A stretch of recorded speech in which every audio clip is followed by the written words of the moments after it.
Quelques jours seulement ont suffi pour que la route circulaire des Chituro change l'image de la commune.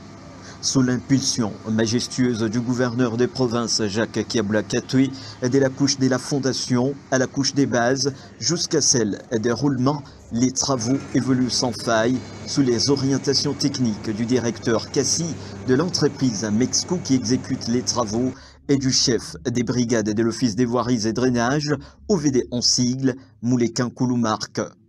Alors, c'est son Excellence le gouverneur de la province qui a choisi cette route. C'est une route très importante qui va relier et qui va désenclaver Chituro et la ville de Likasi.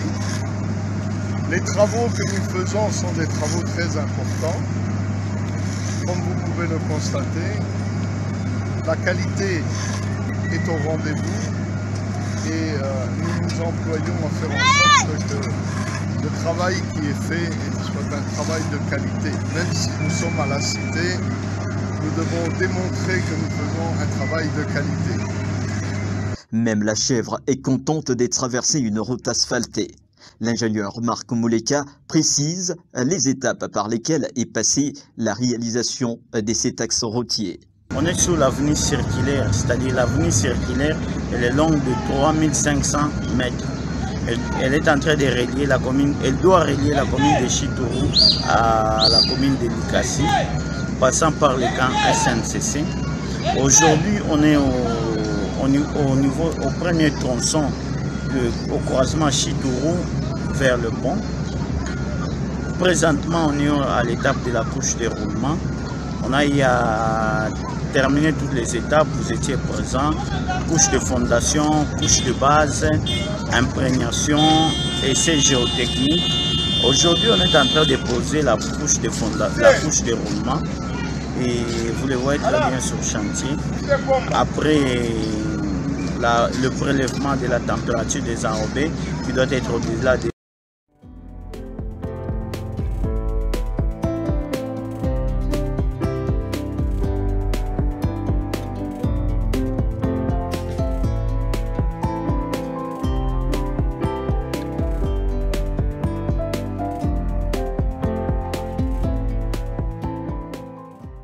C'est un véritable ouf de soulagement pour la population de Sakanya qui voit l'eau potable couler pour la première fois dans cette commune urbano-rurale.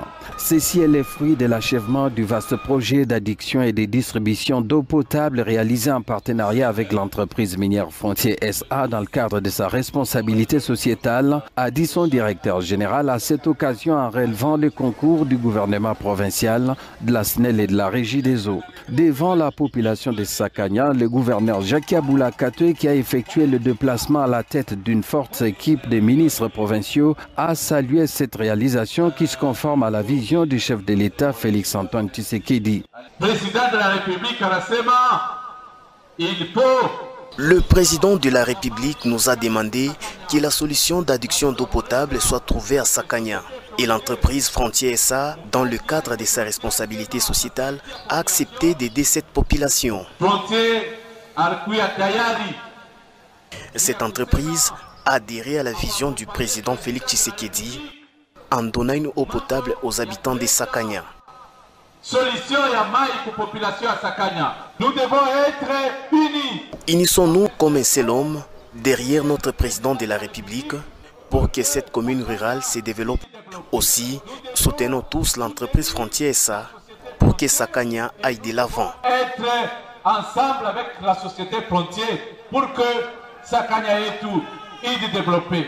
L'ouvrage est constitué de 2 grands tanks de 3300 litres avec une pompe d'une capacité de 250 000 litres d'eau par heure. Coupant les rubans symboliques aux côtés de son vice-gouverneur, le gouverneur Jacques Kiabula Katoué l'a réceptionné avant de l'actionner et consommer la première eau sous les cris admiratifs de la population bénéficiaire.